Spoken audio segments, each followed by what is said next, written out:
like coming over to here? I'll be honest, I think initially I did. Okay. I did feel guilty. Go ahead, my son. When my mom made that statement, Anatolia's manager. You know my dad, so like, don't worry if you did. Pastor will deal with you personally. There are a lot of things I would have said, but I just had to tone it down. Something like that, I think I will need to propose. Like, I will need to draft a letter of 5 pages. All right, guys. Welcome to another episode on I Pulse. I'm here with a brother, a very fashionistic person, but that's not the reason why we're here. The main reason why he's here with me is because he's a pastor's child. And I'm a pastor's child too, for those that know. I felt like removing the gap between being a pastor's child and having a brand for yourself. Because being someone that grew up in a church setting, I found out that, not like it's a bad thing, I found out that most of all the skills that I acquire and things that I tend to flow into are a reflection of where I come from, my roots as a child of a pastor or as someone that grew up in a church setting. So, the person here with me today is Tolu Aleshinloye. Yeah. And as I said, he's a fashionista. His TikTok account and his IG accounts will be on the screens as we are talking, so that you can follow him and connect with him too. Can Tolu kindly introduce himself the way he wants to be introduced? Because I know I didn't do justice to it. Okay, yeah, no, I'll do my best. I do feel like you did a very good job. I know I didn't. No, you did. Okay. But yeah, like Tommy said, my name is Tolu Aleshinloye. My full Nigerian name, Tolu Wanimi. Okay. Not Tolu Lokpe, Tolu Wanimi. I tend to get Tolu Lokpe a lot, but I'm Tolu Wanimi. Okay. Yeah, as you said, I'm very much into fashion. I don't know, I just love getting creative with, putting outfits, showing sort of my style. I feel like it's a reflection of me. So I feel like that's why I enjoy it so much. Okay. Yeah, other than fashion, I mean, I currently work as a UX designer. So essentially, I tend to do like website design. I feel like that's the easiest way to explain what I do. But I know some people will know that it's obviously more than that. But yeah, I think that's how I would introduce myself. Okay. Said a reflection of himself. That's the way he dresses. Okay. So I'm interested to see what you're gonna ask now. Yeah, go. Okay, so would you say this reflection that you're talking about is also a reflection of the kind of home you came from? Yeah, I mean that's actually a very good question. I don't think I've ever thought of it like that, but I think it's obviously the idea of usually when you dress, especially when you're meeting maybe people you've never met before, you always want to leave sort of an impression on them, or when they meet you, they instantly they're gonna think of, I like the way you dress, or this shows this and this about them. So I think it comes from a place of obviously wanting to make a good first impression. I think it's probably been instilled in me from my parents. Okay. I'm like, my parents are very, you have to dress this way. I mean, first impressions. His dad is my pastor. His dad is my pastor. I would say that. You have to make good first impressions. So yeah, you of all people, you know pastors. Okay. Do pastors' kids feel misunderstood by their peers because of the unique pressures they face? Good question. Do you think there are pressures being a pastor's child? Oh yeah, 100%. What kind of pressures? Let them know. Ooh, how long do we have? Let them know. No, I genuinely believe, yeah, there's a lot of pressure that comes with being a pastor's child. I think, firstly, this is the way I look at it. Okay. And obviously when your when your parents decided, or in my case, obviously my dad decided he wanted to be a pastor, I was not there. You were not there. Oh, I was not there. God. I'll give you my own experience. I'll give you my experience. You know, like when you are signing terms and conditions, you know, you will see this thing and you agree. Okay. You sign on the dotted line. I was not there. I didn't agree to this. So I was just born into this. Okay. Oh, you were not even in the world yet. Yes, that's what I'm saying. So it's a lot of, I've found anyways, maybe being a firstborn as well, there's a lot of things that you've just had to learn as it's gone on. And yes, I do feel like there's a lot of pressures because, I don't know, but especially when you're in a church, there's eyes are on you. Mm-hmm. There's an expectation. Mm-hmm. I think it's normal. Everyone just expects that, oh, this is pastor's child. There's definitely certain things they're expecting to see. Mm-hmm. There's a way they're expecting you to maybe approach things. Okay. There's a way they're expecting you to talk. There's a way they're expecting you to look. Yeah. Should be a very good example. Yeah. You know, that idea of role models. You know, some parents. Yes. You're already a role model from when you are even a child. Exactly. So some parents, they're looking at you as well so that they can tell their children, look at pastor's children. Look at how they listen. So I think because of that, I quickly found, for me anyways, that it felt like I had to, I don't want to say put myself in a box, but I felt that I had to almost adhere to how people expected me to behave. Okay.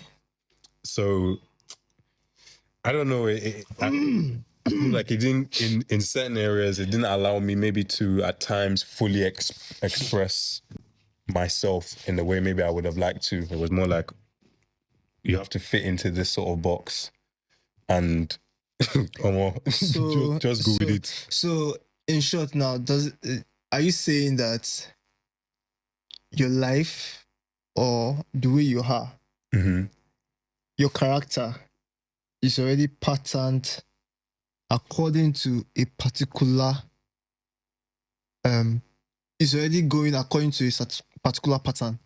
Yeah, I think so. Not that you chose the pattern for yourself. Yeah. I definitely think so. I think because I quickly just realized it was a thing of having to just fit into a certain way and doing things a certain way. At the time as well, I was young.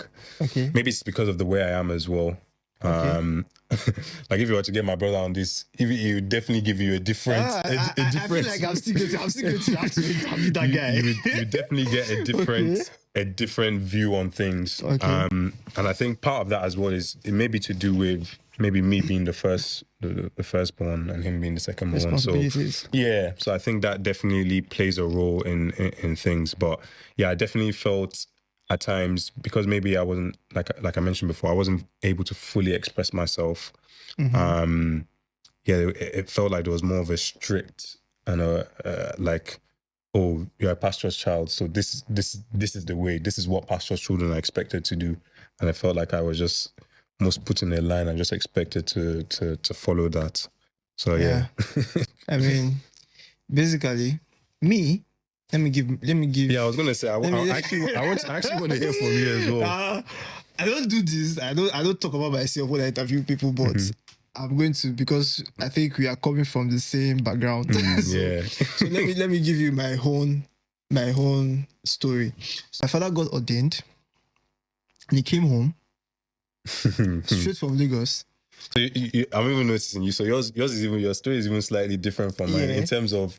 Obviously, you were already born. So your dad wasn't a pastor. He wasn't a pastor. He became a pastor when we were in secondary school. Yeah. Okay. So he came home and he told us that things have to change. Things have to change. And as at then, my father used to keep beards. I have to cut my beards. He said that, and I would not forget that day. My sister was like, Daddy, why do you have to cut your beard? Because you're going to be a pastor. This, that, this. It's the doctrine of the church. This, that, this. And the next thing, okay. My mom was more or less like, okay, no problem. It's for God. You cut it for God, no. So my dad went to cut it. Oh, when he came back home. I'm very sure in my mom's mind, she was like, oh no, this is not the man I married. But being that she was also ordained, she probably wasn't able to talk and say what she really wanted until when my sister came to my dad and told him that, Daddy, see, I don't like you without these beards. You have to put on the beards. So my dad went for a pastoral meeting where the APICP was there, PICP was there, and he said, Mr. Folayo, why are you with beards one Sunday? And I said, my family, this is the way they like me to be. Or is it because I'm a pastor? I'm a pastor. That's the reason why I have to rebel against my family. It's what my family wants I'm doing. You get that kind of thing. Now that we are pastor's children, things have to change. Not like I was a rebellious boy or not like we are rebellious children, but we just knew that there was this expectation. Oh God, there's more eyes on you. You can't fumble. You have to show that you're respectful. Yeah. Exactly, as a pastor. And I mean, it's... I feel like it has molded us. It's just that we are not, as pastor's children, I feel like we actually didn't choose this life. Yeah. I feel like that's what this life chose us. There are a lot of things that people do right now, mostly on social media, that you feel like you have an opinion about it, but you feel like you can't talk about it. Why? Because of your parents. Yes, you get 100%. Because there are a lot of things going on right now that I mean, it was just last weekend that I posted on my Instagram page about all these music ministers getting paid, not getting paid. I posted my opinion about it. And immediately I posted it. Somebody called me from Niger. I was like telling me that, Tommy, why are you thinking this way? This, that. I'm like, okay, I'll take it off. It's okay. Calm down, punk me. I think until you're in the same position as us, you will never fully understand. I think as pastors' children, we can definitely relate. We can understand. I'm not saying that people that are not pastors' children cannot relate, but sometimes until you're actually in it and you've experienced certain things, you've been in the limelight, you've seen certain things, it's a lot harder to to understand. How do isolation and loneliness in a pastor's child affect their mental health? And what strategies can they use to navigate this? If you've felt isolated, you felt alone, definitely it can affect you a lot mentally, because essentially what you feel like is you're the only one in this, or you're the only one going through this. And I think what it does as well is you then put yourself in a position where it feels like you're isolating yourself even more, because you just feel like no one will understand. And it's just it can be a very dangerous path, very dangerous road to go down, feeling alone, feeling like no one can, help you. But I feel, again, I'm obviously talking from my experience, but I think stuff like this is when as well, I think your parents play a very important role.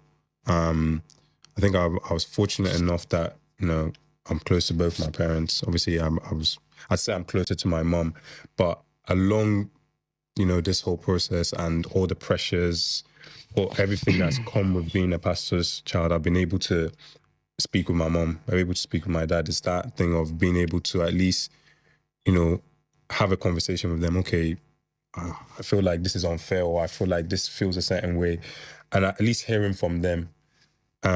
If you have parents that are understanding and I can actually see, understand, like you said, I didn't agree. Okay. I didn't agree to be a pastor. Okay. I didn't know I was going to be in this life, but at least your parents understanding that. And I think nowadays as well, I do believe parents see a lot of things from our perspective as well.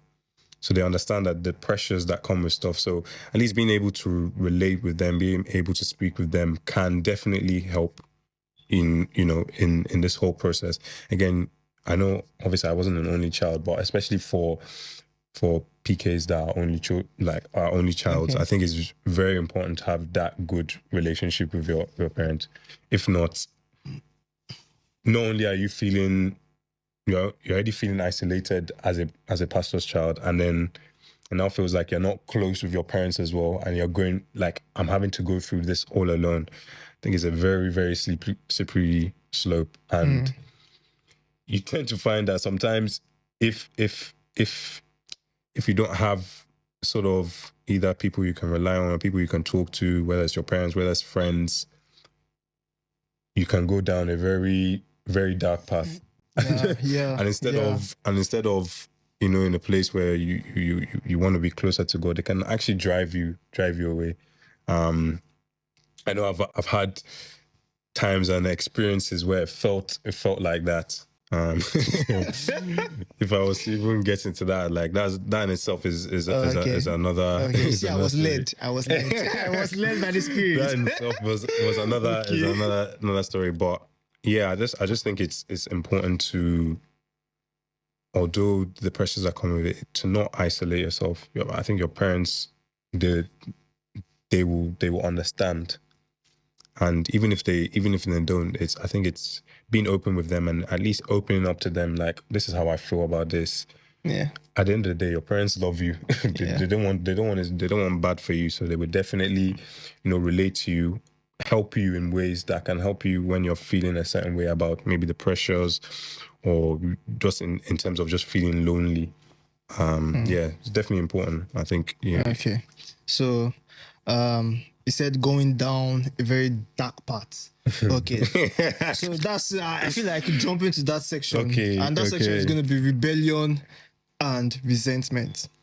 My very first question on that aspect is, what are some common reasons pastors' kids rebel? A feeling of, I never wanted this. I didn't want maybe this limelight, or I didn't really want to be in this life where it feels like, because I'm a pastor's child, maybe there are certain things I can or I can't do. I think you tend to find that a lot of PKs feel, sometimes they might feel like their childhood, they didn't really get to maybe fully live out their childhood. And I say that in terms of, you are just expected to go to church. You didn't have a choice. I'm having a flashback now. You remember there was this Sunday where your dad just said, "Where's Tolu? You are going to drop an amount of money." Oh, yes. Wait, did he tell you at all? No, it didn't. It was literally on the altar. On the altar. I'm actually experienced this before. Things I already decided for you. Oh my God. Yeah. You see some of the things that we face. Okay, continue. But like it's very good that you brought that up. But I think that's why a lot of pastors' children might have that feeling of rebellion. It's like certain things maybe have been decided for you. There's a certain way you have to do things, so you don't get to maybe fully express yourself. And I say this because obviously as you're growing up, there might be certain things you might have liked, you might have wanted to do, but you are not able to do it. As in, it'd be like, say, as we they live in this house, church is the second house. Like you arrive at church in the morning, you're not leaving till the evening. I feel like that was something that was very hard hard for me. In that aspect, I feel like you are different. Why? Because my dad was not a full-time pastor. Okay. This life chose us. We didn't choose this life. But I feel like we can also break barriers. Yeah, for sure. We can also, because one thing that people don't know is that, especially pastors' children, is that you being a pastor's child, you're already developing some skills. Some skill sets like public speaking, because I mean, most of the time when you have children program or youth program, you probably most times be the first person that will first think about and say, okay, you're going to be the one to do this aspect on the altar. Do you get? Yeah. So I feel like naturally some skill sets just comes to us, like public speaking, then organization. Yeah. You get, like, maybe you're having a concert in church now. Oh, okay, you have to have an idea of how it is being done, blah blah blah, things like that. So it also, I would say, it also has advantages, but I won't say disadvantages are much anyway. But let me just move. Okay, so how can parents, especially pastors, approach their children's rebellion without creating more tension? Yeah, very good question.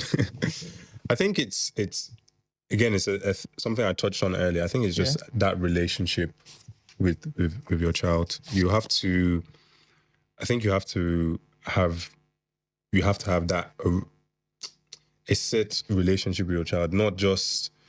I feel like your child can't just see you as pastor as well. Do you get what I mean? Yeah. It has to see you as dad. I have to see you as mom. I think for me, again, I'm fortunate that, especially as I've grown older, I've been able to develop that relationship, especially with my dad. I think that's helped us so much. And in doing that, that's when you are able to, okay, I'm actually able to come to you and have a conversation with you about, okay, I'm feeling this way. Or even if, for example, your parents notice certain behaviors or certain things that, okay, this, I don't like what I'm seeing. But having that ground where they can actually come to you and speak to you like, okay, what's causing this? You're actually speaking to them as on a level that allows them to open up to you. And then sometimes you find that you find the deeper meaning or the root of maybe why they're acting a certain way. It's not because, maybe it's not necessarily because they want to, but maybe they felt like, oh, okay, feels like because of all this pressure from church, or it feels like I'm not getting attention from this side. And because they're not, that's why they're reacting a certain way. Maybe because they now want to get a reaction from that. Again, I feel like this ties back perfectly to, what we were saying earlier about sometimes when you're isolated, you feel alone, it can cause you to rebel. And okay, maybe you're actually doing this because you felt so distant. Okay, I need to. You just go one day and just tell them, see, I'm deciding to choose my life today. I don't want to live your life. I didn't do that. I didn't do that. I also didn't do that. Anyway, but I'm just saying, I know some pastors' children who did that. Yes. Some people, Yeah. So before we move on, kindly subscribe. All right? Thank you very much. I'm not proud. I've tackled my pride since January. We're in March. So this is a new era. Kindly subscribe, please. I can even prostrate. Thank you very much. So difficulties making genuine friendships. So my very first question: do pastors' kids find it hard to distinguish between genuine friendships and relationships based on their parent status? For me personally, I don't think I struggled like that. I feel maybe because, maybe that's not fully true. But one thing I would say is, one thing I would say is, I was about to like, okay, one thing I would say is, I think especially for people that maybe didn't know I was a pastor's child, I found myself not necessarily wanting to tell people that I was a pastor's child. Okay. And again, I think that was just because similar. That was similar to my situation. like unless you already knew. But if I was like, for example, I was meeting someone new, I would never, unless it eventually came up, I was never really the sort of person. I didn't really like saying, oh, by the way, I'm a pastor's child. And I think firstly it came from a place of, again, when I tell you I'm a pastor's child, the way you might look at me is different. Do you get? And I guess I just didn't want that, especially when you're trying to get to know someone. Let's actually just, you're getting to know me for me, like who I am, not because I've told you. Yeah. And again, with my with my dad, I'd like to think, he's actually quite well known. So unless maybe I say my son name, and then someone might know, but I didn't really like telling people, by the way, I'm a pastor's child. I don't know. I don't know where that came from, but I think it's just this idea of, so the expectation or the way you look at me. Oh, okay. I can see as a question. So anytime, for instance, your dad got ordained before you came to this world, yeah? So anytime they ask you to invite your parents to school, or probably they want to address your parents in a letter, what name do you used to give to them at school? Yeah, man, I wouldn't use pastor. but I don't know if that's if it's different. It might be different as well, because obviously a lot of my schooling was here. Why did you find that you have to? No, like it's title now. The title have to be there. This is the UK. No, Mister. You write the Mister. Well, usually if my dad was, I feel like even if he was addressing himself, it was usually Mister. I think it was later on that he then started using pastor. I'll be honest. Yeah. I think before, like even in school, I think it was probably not until later that a lot of people would have known that my dad was a pastor, and I was more vocal about it. Okay, so you also were not using pastor, this pastor? No. And I think it's, again, why it might be slightly different for me as well, is for a large part of this, my dad was actually in the UK before us as a family. So there was a bit of my life where I wasn't actually living with Popsy. It was just Momsy and my younger brother. So again, I guess that maybe slightly might have affected things as well. I can remember whenever they meet me in school, and I say, okay, Tommy, we need your dad's name, and we need your dad and mom's name, blah, blah, blah, and both of them are pastors. I'll just be like, okay. I used to have that like withdrawal syndrome that says that it just puts Mr. and Mrs. You get, not pastor. But there was a day I took a letter home from school and I gave it to my dad. And my dad was more or less like, who is the letter addressed to? And I said, that's your name now, Mr. Ayovolayo. It was like, Mister, do they know I'm a pastor? I was like, you have a business now. If you're a full-time pastor, I'll put pastor. And I said, well, that one is okay. But in my own head, I'm like, I know the reason why I didn't put pastor. You get. You didn't want to. So I didn't want to. I think it might be different sort of in the UK in terms of that, because I don't think I ever had a situation like that where I'd have to bring something. So you think in Nigeria, you grew up in Nigeria. You had a very I was born in Nigeria, but I lived there till I was like 2 or 3. So I don't think I can say I grew up there. Back in Nigeria, whenever they're addressing your parents, at the school I went to, whenever they're addressing your parents, obviously they know that your surname is your dad's surname. Yeah. So what they want to figure out is, what's the title? are we going to use Mr.? Because Okay, yeah. I schooled in a place whereby there were dignitaries from the government too. They had children in my class, and I mean, like lawyers. So they wanted to figure out maybe it is Professor this was supposed to call, or Honorable this we're meant to call on the letter. Yeah. So now we'll be like, okay, what's your dad's name? Yeah. They won't tell us that. They won't come to you and say, what's your dad's title? They'll come to you and say, what's your dad's name? Yeah. In my own head, it just like a jam question. Which kind of jam question is this? My son name is already my dad's name. But it was later on when I was in school that I figured out that this is that they actually know his name. They just want to figure out his title. Yeah. You get that kind of thing. But I don't think they care over here. Yeah, I don't think it's as big of a thing. Okay. Yeah. It's a big deal in Nigeria. It's a big deal in Nigeria. Can rebellion in pastors' children be seen as a natural part of growing up? Or is it an indication of deeper issues within the church or family dynamics? I think I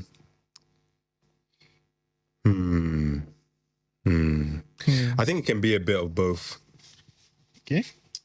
And why I say that is because I think even let's just say you're not a pastor's child. I think children as growing adults, when you get to especially your teenage years, there's elements of like rebellion or that aspect Of course. of you start feeling this, and I think it might be maybe within pastors' children there might be heightened to a certain degree, maybe because, like I said, you're maybe expected to behave and act a certain way. And as you start growing older, and maybe you start realizing some of your interests, some of the things that, okay, as you're growing up, you want to, I feel like as children, you want to experiment as well. Or maybe you find that you can't. Exactly. I think it's a natural thing that you start to see that rebellious side of things. I think you also touched on, it could be maybe because of some of the things that maybe are happening at home. I think sometimes it can be that as well, because what you tend to find is, a lot of the times it's I feel like church can be being a pastor's child, and some people can probably vouch for me on this. It feels like church is 24/7. So even when you're not in church and you're at home, you still almost feel like you're in church, and you are not getting maybe that break or that time that, okay, this is time for me to maybe just express myself, or actually just feel like I'm not in this sort of setting. Okay. Express yourself. Yeah. Yeah. So I think that in itself can cause that rebellious side that people start, Okay. So, he said express yourself. When do you feel being a pastor's... Anyway, you already answered it now. You said it doesn't really give you room to express yourself. I don't. You already answered it, and I buy that idea. So there's no need for me to ask the question again. And this is the thing. I think as well, if you're trying to express yourself, especially to the church, a lot of the time, that's when it can be seen as rebellion. Yeah. Yeah. So you're trying to, it's not even a thing of I'm trying to maybe, purposely be rebellious or this thing, but I've maybe taken an interest in something and I want to just see. But maybe you are expected to, like, this is what we expect for you. This and this is all you're supposed to do. We've already decided, everything about you, but you're like, oh, okay. Actually, I find that this way of life chose us. Literally what you've been saying. Chose us. It's like, actually, I want to, let me just. We were not called. The life called us. But yeah. Unrealistic moral standards. Do pastors' kids face more pressure to live up to moral standards? Yes. Yes. I think you do, yeah. Especially by the church. If you're looking from the church perspective, I think so. I gave an example of what I posted last week. Mhm. I mean, just someone from the church too Mhm. that called me and said, Brother Tommy, what did you just post now? Mhm. So this is it. Person, I think that's what the person said. The person, what I just told the person was that, see, I just put my opinion Mhm. about the topic. It's just my opinion. I'm never going to come online Yeah. and tell you how to channel your thoughts. Mhm. If people feel like, okay, this guy is talking sense, they can take it and repost. Yeah. If Yeah. people feel like, okay, they agree, they can like it. Mhm. Mhm. You get, it's just my opinion. The fact that I say something doesn't mean that you have to buy it. Yeah. Yeah. The person was like, I'm actually surprised. I just feel saying what I said though. Yeah. And the person was still more or less like, I'm actually disappointed that you are saying this. I'm like, okay, what's your opinion? The person gave me his own opinion. I said, okay, that's your opinion. Mhm. Fine and good. It created a conversation between both of us, but I feel like I'm not satisfied with what you just told me. Yeah. Yeah. So I said, everybody can hone their opinions on subject matters. Mm, It's not expressing yourself as a pastor's Yeah. child. The church This is kinds of makes it difficult yeah. for people like us to express ourselves. Yeah. I don't think it's intentional, but unfortunately that's what it just tends to be. I will say it is what it is. Like for me, Okay. I've found that there are a lot of things. Maybe I might have opinions on certain things. I might see certain things a certain way, Mhm. and it might in some ways contradict maybe certain beliefs, or maybe less like the typical maybe status quo, or Yeah. what is expected. Like I said, maybe from a pastor's child, and I've just learned to sometimes keep those things to myself. I and my twin brother we had a conversation with my dad, and we were more or less like, Daddy, before you got married to mommy, you usually used to keep afro. Toby and I, my twin brother's name is Toby. Yeah. And Toby and I want to start keeping afro too. And my dad was more or less like, no. You people are not going to. And I'm like, it's just something that we want to do.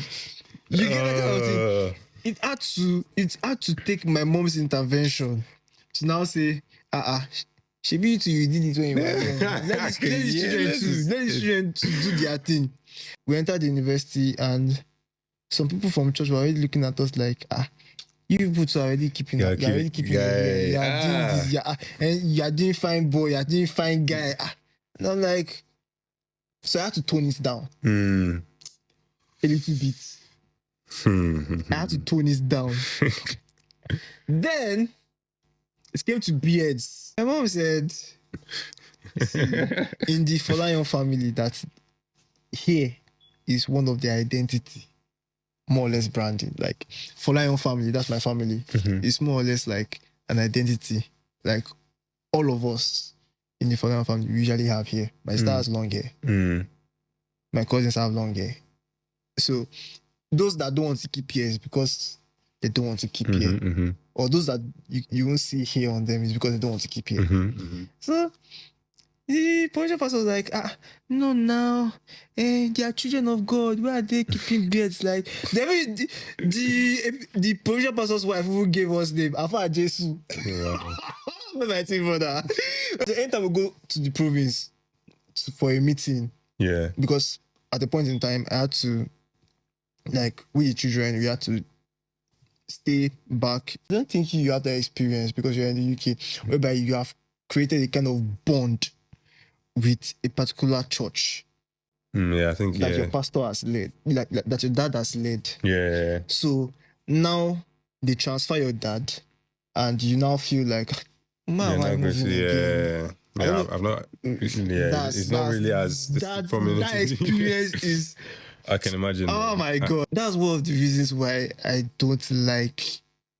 May God forgive me if this is a sin. This is a sin. That's one of the reasons. That's one of the things I don't like in ministry, because you have to move from. You have to leave a particular set of people that you have. I mean, you practically grew up with them. Yeah. You get. So we as children, we had to leave. We had to stay back. I mean, my dad when they transferred them, he still fought us like, why, you're supposed to follow your parents to show you are supporting your parents. This, that, this. I'm sure probably maybe if you tell your dad the same thing too, your dad too will say the same thing. Yeah. Because I think I figured out that it's a lot of them that say that. So it was more or less like when we now go to my mom's place, that's the province, for a program, the pastor will just see my twin brother and be like, "Hey, Fa Jesus, please, next time you want to come, cut it off." In that area of expressing ourselves, I now realize that my mom, she did well. She understood us. And it now got to an extent whereby we were going for NYSC and someone made a statement. The person said, "You people should be good children, no, you should be this, you should be that. This one that you're already keeping beard, you're already keeping here. You should remember where you're coming from. Oh. How they say to you, but eroti, it be 13. Ah, Jesus, people will laugh at me on this podcast. Eroti, anything she.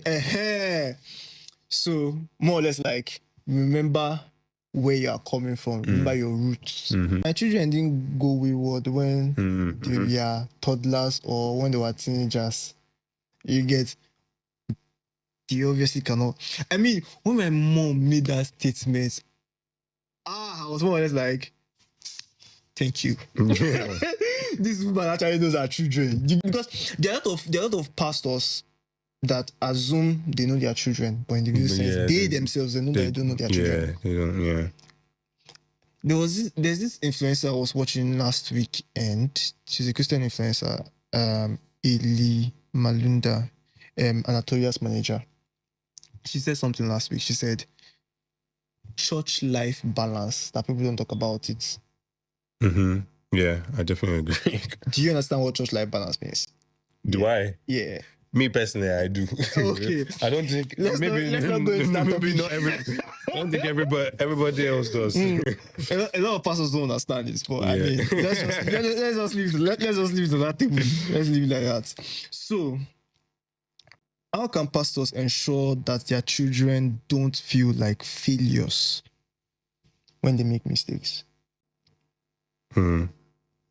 Again, for me, it's just that a lot of the things we touch on, you have to have a relationship with your child to be able to speak to them in times where it feels like they might feel a certain way. At the end of the day, whether you believe it or not, like us as children, we look up to our parents, and I think this is why it's very important. You actually touched on it briefly when you were just speaking about. I think it's also important for our parents to, in a lot of things, actually protect us as well. Yeah.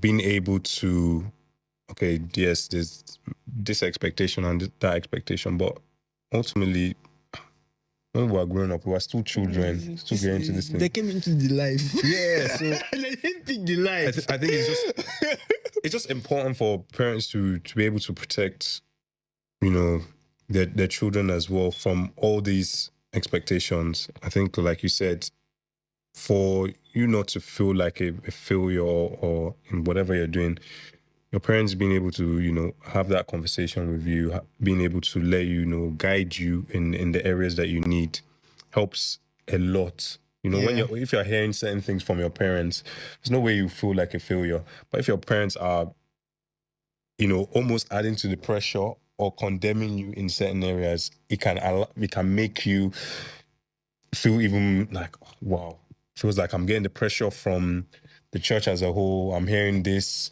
It seems like they've already painted a picture of how a pastor's child is supposed to be, and I'm not maybe doing some of these things. And then maybe if you feel like you're also hearing that from your parents, and sometimes there's a way that if your parents are not maybe the way they go about it, I think that's a very key thing, because they might have a view on something and they want you to also see it in the same light. But I think the way your parents go about it, the way they speak to you about it, the way they relate to you can help tremendously. You know, if someone just comes and it's maybe a very condemning this thing that this and this, and instantly the way you're going to take that, the way it's going to affect you is going to be, it's going to affect you in quite a big way. Yeah. And again, this goes again, I think I feel like it does another loop on a lot of the stuff we talked about earlier. Is if there's not that relationship, there's not that place where your parents can know how to talk or approach you, if they're just maybe condemning you in a certain way, you might be more likely to rebel again, because it's like, I'm getting pressure from here. It feels like I'm getting pressure from my parents as well. Maybe I expected my parents to at least be able to understand, or I wanted them to be able to talk to me, relate to me in a certain way, and I'm not getting that. It's like, I'm just going to do my own thing. This is how I feel. Whereas if there's that initial, okay, there's that your parents touching base with you, speaking to you on certain things, that okay, I understand how you feel like this, but have you maybe looked at it this way? Yeah. Have you thought about it this way? Yeah. Okay, we're just trying to protect you, trying to this thing, and also still allowing you to be able to, in some areas, express yourself, especially if it's not, I feel like if it's not detrimental to you. Sometimes it's important for you to also maybe learn some things on your own. That's what I believe anyways. Some people might believe otherwise, but being able to experience certain things for yourself, and okay, this is why maybe my parents were telling me this. This is why they had this approach to things. Sometimes you have to go. That's life. I think you can't be too sheltered or expect someone to just live a certain way. Exactly. And if they don't experience it, they're in for a shock. To me, I actually feel most times, because, sorry, you said you didn't grow up in Nigeria. In Nigeria, there's this notion that almost all pastors' children are wayward. And I mean, I don't think that's just to Nigeria, it's also here. I think here as well. Yeah, okay. There's definitely an expectation. Okay, so it's a global thing. I think it's global, definitely. Okay, so they have the notion that says pastors' children are wayward. I feel like it's not all, obviously. So they shouldn't say pastors' children, because business-wise now, the first thing that people say anytime I want to do a business with them is, you're a pastor's child.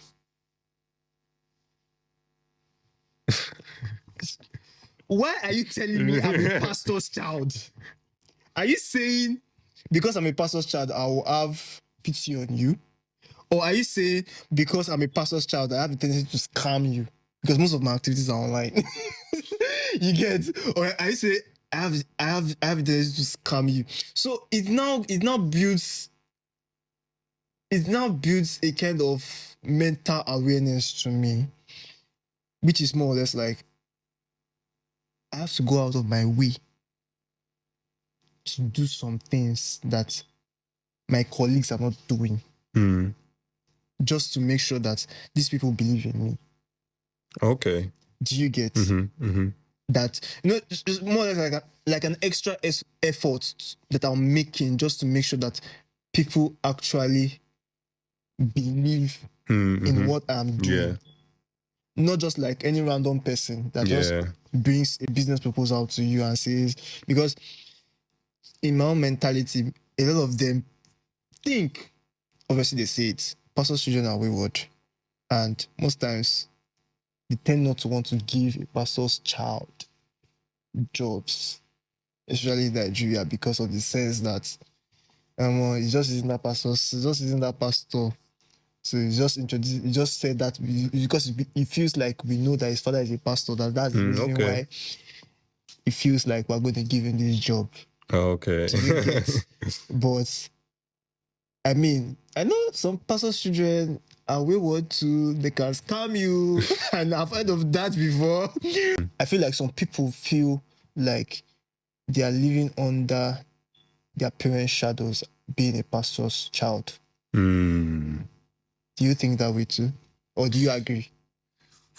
Hey. I think it's obviously you know my dad, so like very big shoes to fill. Okay. So I definitely feel like it's a thing of it can definitely feel like that. It can definitely feel like that.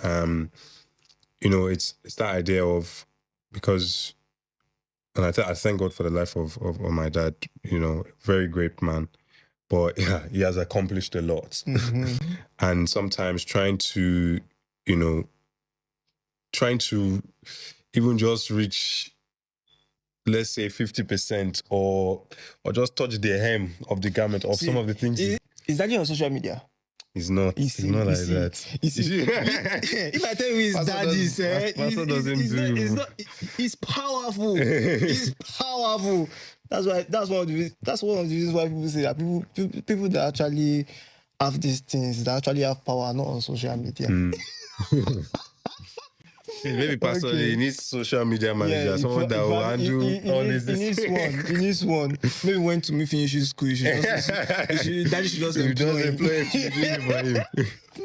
Okay, so yeah, so it's a very big shoe. Yeah.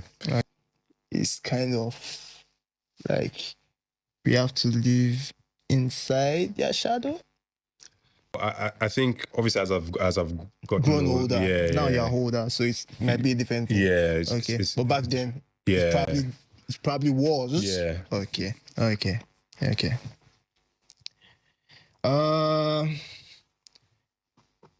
Do PKs ever feel guilty for not wanting to pursue ministry?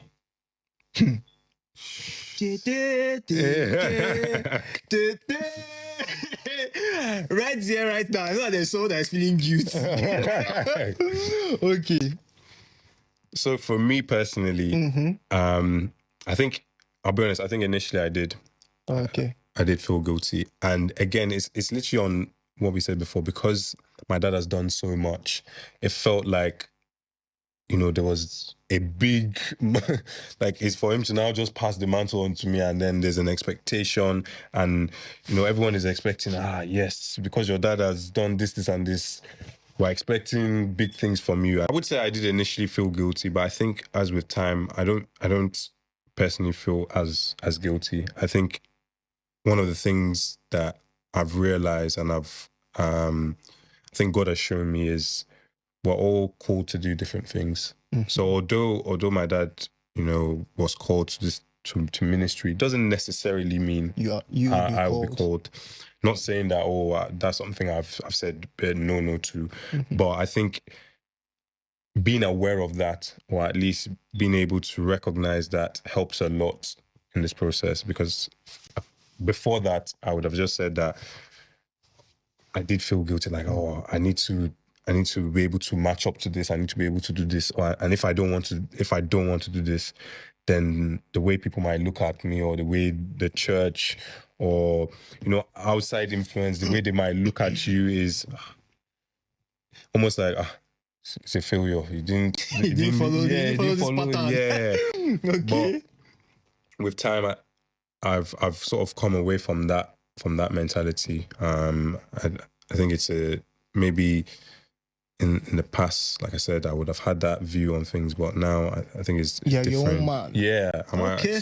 I think it's important for a lot of people to know, at the end of the day, it's my life to live. Mm-hmm. Just because, you know, pastor has done this and this, maybe God wants me to help in another area of ministry. Exactly. It might not necessarily be becoming a pastor. And I think as I've grown older, I've learned my strengths and I've learned my weaknesses as well. So I know there are definitely areas that I thrive in, and maybe areas that I'm not the best at. Obviously, everyone still works to be the best in whatever area, but I definitely know that there's some natural things that I'm really good at, and it makes sense for me to sort of lean towards those areas. Okay. It makes sense. Okay. There's a question that's going to come up from this, what I'm going to say now. Mm-hmm.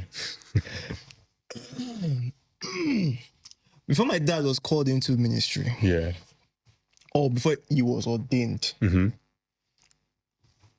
he used to be an actor. Okay. So even from the way you see me right now, Yeah. you know me that I'm more of an artist. Yeah. Yeah. So right from when I was in 200 level, I was already going towards the art field.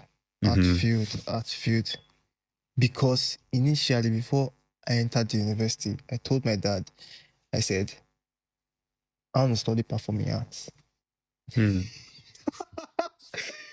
You needed to see. You needed to see, what they call it though? Career talk. You needed to see the career talk that I received that day. I mean, both from my mom and my dad. Man, I was like, see, Tommy.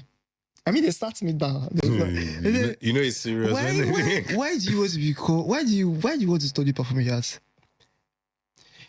You know, it's a different thing when you are giving career talk and you are talking about the future and saying, okay, you won't have a lot of opportunities in this area.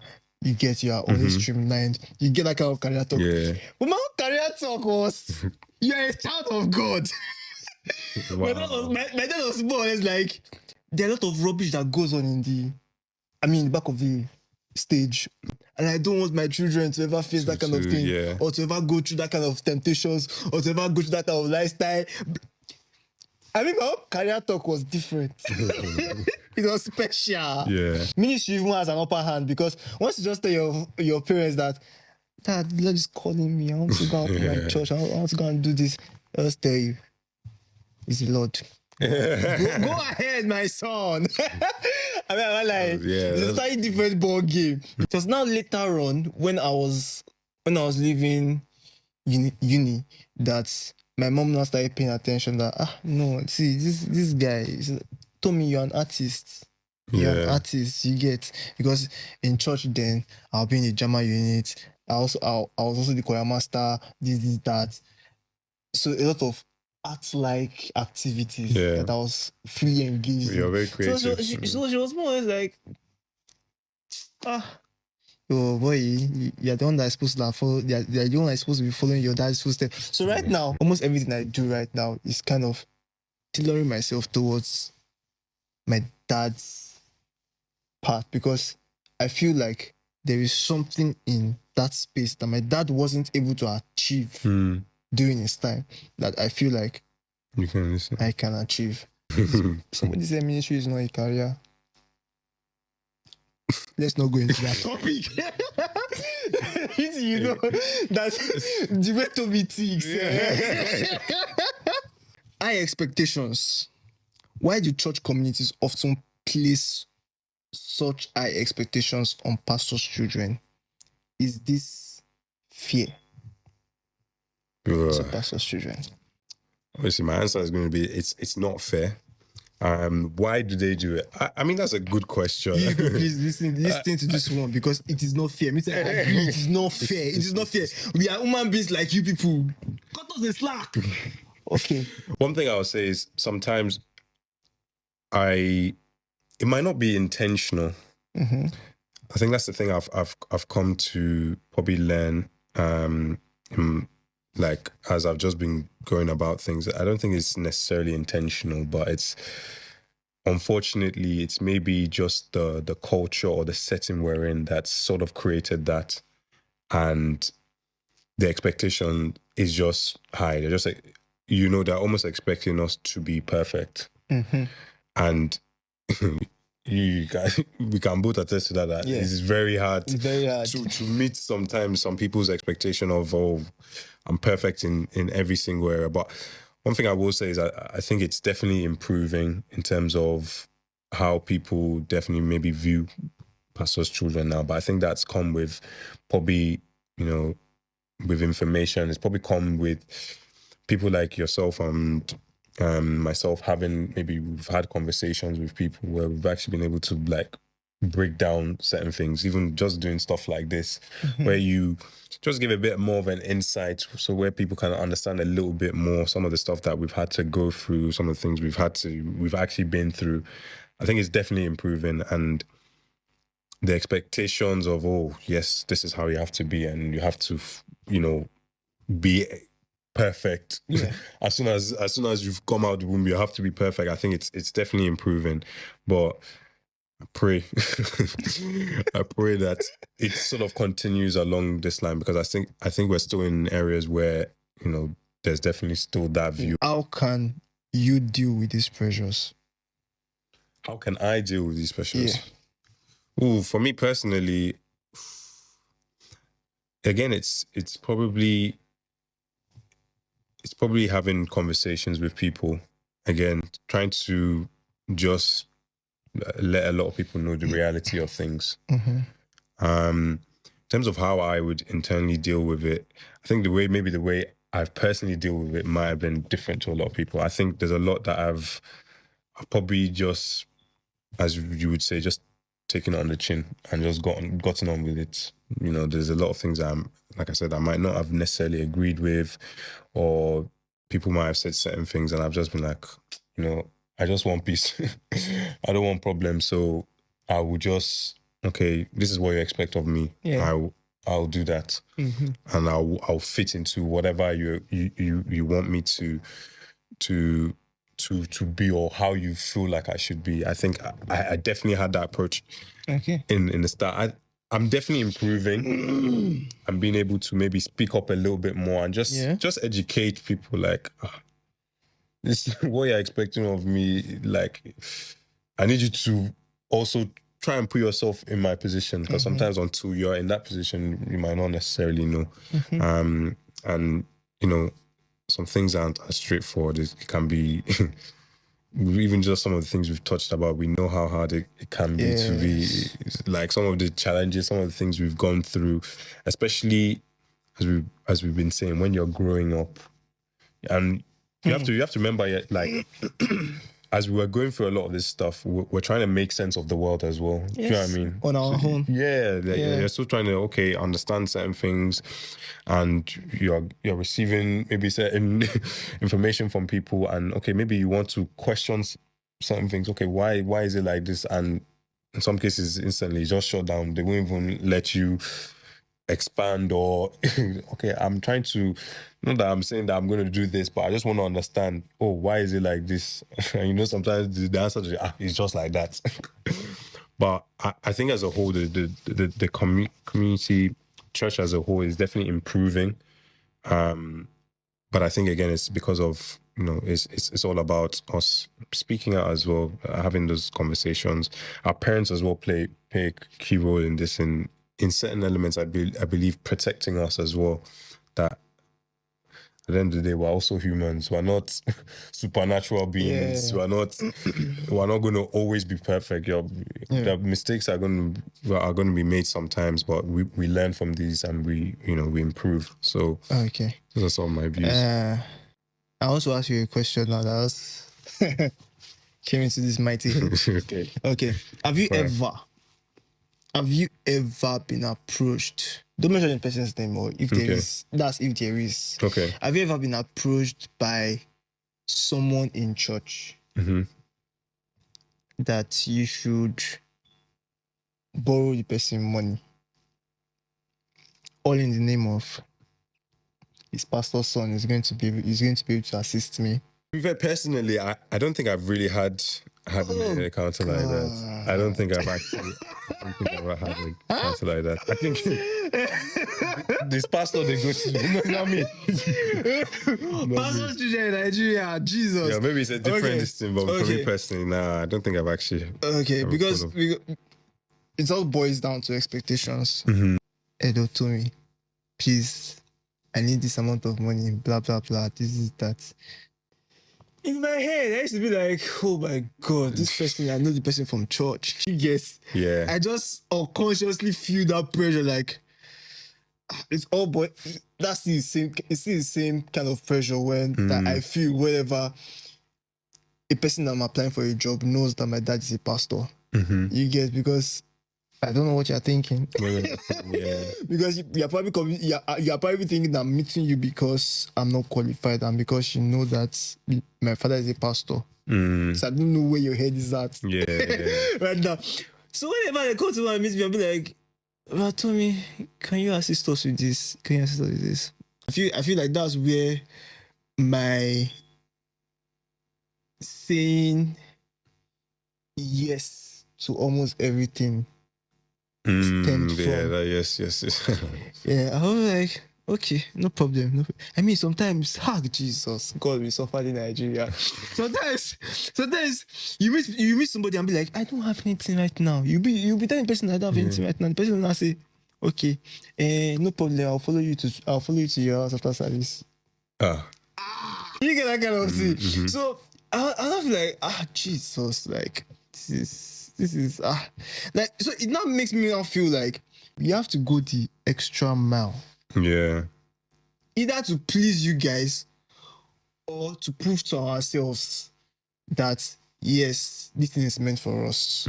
Meanwhile, there are some of you people that just live life for yourself. You're not thinking of whether you're annoying somebody. You're just living life. You believe you're mature. You're just living life. You're doing your thing the way you want to run your life. But we feel like the way we run our life, the way we run our business, everything, it has to take a certain pattern. Let's call it spade a spade. Okay, yeah. I have to think twice before I employ an influencer. Obviously, you have to think before you employ an influencer to do anything for your business. There's an extra thinking, there's an extra mindset that you have to put into consideration. Maybe the person is even, I mean, this is somebody that will obviously be able to boost your business. But because you're looking at it like, okay, I'm a pastor's son. What will people say? If they notice that this person is affiliated with me in one way or the other. Do you get that? Yeah. Like, what do people say? I mean, my recent song that I just released, it's an Afrobeat song and it's more of Fela Kuti. I don't know if you know him because he grew up here. that one I saw. I don't know Fela Kuti. So I mean, when I first released this song, some people that knew me from church and they knew me as someone that sings worship songs most. They started sending me messages. Told me something is going on. It's like, are you sure you're okay? I'm like, I'm fine. Did you hear the song? Did you sure you like how? Yeah. But I said, I liked it. It's more or less like you're singing. What is Sakura? When the person mentioned Sakura, I said, please, hold on. This also boils down to the fact that as pastor children, sometimes we just have to be explaining ourselves unnecessarily. Yeah. Unnecessarily. But I think that's probably just because of, again, sometimes maybe it's the culture or the expectation of, if you're singing gospel or this thing, there's one format that it should be, and that's the only format it can be. It's only like, if I'm being honest, it's only now that, okay, people are more embracing Afrobeat. And even there are some ministers that are even still talking against, like Afro, because like it's now that you get stuff like Afro gospel. Exactly. We knew that a lot of people will not accept it. Do you get? I was not funny enough. I was not even doing Afrobeat. My songs were basically churchy songs. When I joined one of their lives, I mean, we usually had a live session on, I'm sure people like Gaze, but once they are saying this now, they'll know that, this guy was also one of us. When we used to have live sessions on Twitter Space, we used to talk about our plans because we are serious. We didn't want it to be like you can only go into the world to get this particular genre. You don't have to sing I'm in pastor's house, let me not say it. How will I put it now? Jesus, I feel like there's a spirit in this house that is making me calm down right now. Okay. We felt like you should be able to come to church and vibe to Afrobeat too. Maybe when I released this song, people are like, told me something's going on. Are you sure you're okay? Are you sure you're this? Are you going through depression? I'm like, excuse me, what are you saying? I said, because that song is giving them Fela vibe. The controversy that Fela had with his lifestyle and everything. Are you now tailoring your life to? I said, bros, calm down. I'm not Fela. It's just a genre of music. Yeah. Does it align with the gospel, with the Bible? The person said yes. I said, that's the most important thing. As long as you can get the message. Yeah. As long as you can get the message. But that's the truth. That's the truth. Exactly. It's not the, like you said, it's not the beat or the genre per se. Yeah. But I think a lot of people are becoming more accepting to it. Again, it's like you said, I feel like there's always errors and stages where things go through. Yeah. It's like you were saying before, there was a point that like hymns are now like so normal. Yeah. But there was a point where I felt like, wow, Momo, this is controversial. I think maybe we're in that sort of stage where, because it's not the normal thing, or we're not used to seeing it's like, can you be doing this sort of this in church? But I think with time, all of these things will become, I think it's even becoming more acceptable now. We know how many gospel artists would you fit into maybe that Afro gospel sort of this thing. They have that maybe more of a lively this. And I think again, it's coming from a place of, especially us as youths and maybe the generation we're in, we're trying to say, us too, as Christians, we can vibe and we can dance, we can listen to. I mean, when we go for wedding programs, we don't have to be playing Davido, we don't have to be playing Wizkid. We can be playing Limo Blaze, you get Gaze Baba, and be dancing. Yeah, exactly. That. God's union. Yes. Thank you very much, Tolu, for hosting me. Even though I claim I'm the one hosting him. As you know, I usually come to people's houses. So when I told him I booked a session with him, and it was like, he's coming over. I'm like, coming over to here. Coming over to here. Don't you know the way my pattern goes? I go to people's houses. So this is my first time in my pastor's place. Yeah. You will watch the video, and maybe me too, I'll have to rewatch this video to see if I said anything that I was not meant to say in the house of God. Don't worry, if you did, Pastor will deal with you personally. Just receive phone call. Okay. So you see, this is part of the things we're talking about. We have expectations. As long as you are anywhere around the name pastor, not even the person that carries the name pastor, you have to respect yourself. I mean, there are a lot of things I would have said, but I just had to tone it down because you can't be mentioning some things when I mean, Jesus, you can even see pastor staring at me directly right now in front of me. They won't be able to see it, but okay. I mean, if I raise that camera up now, you see pastor's wife. Well, I mean, when you are surrounded by pictures like one day you get pastor on this your podcast as well. Probably, yes. I really hope to. Or you think it's not possible? First, you have to convince him. You know, pastor doesn't really do this thing. Yeah, that's true. Big men don't show themselves too much. Maybe you can convince him. I think it'd be nice to. Something like that. Yeah, I think I will need to propose. Like, I will have to draft a letter. Letter of 5 pages. All right, guys. Come correct. All right, guys. See you on the next episode. I'm still with you guys. I pause. Signing out.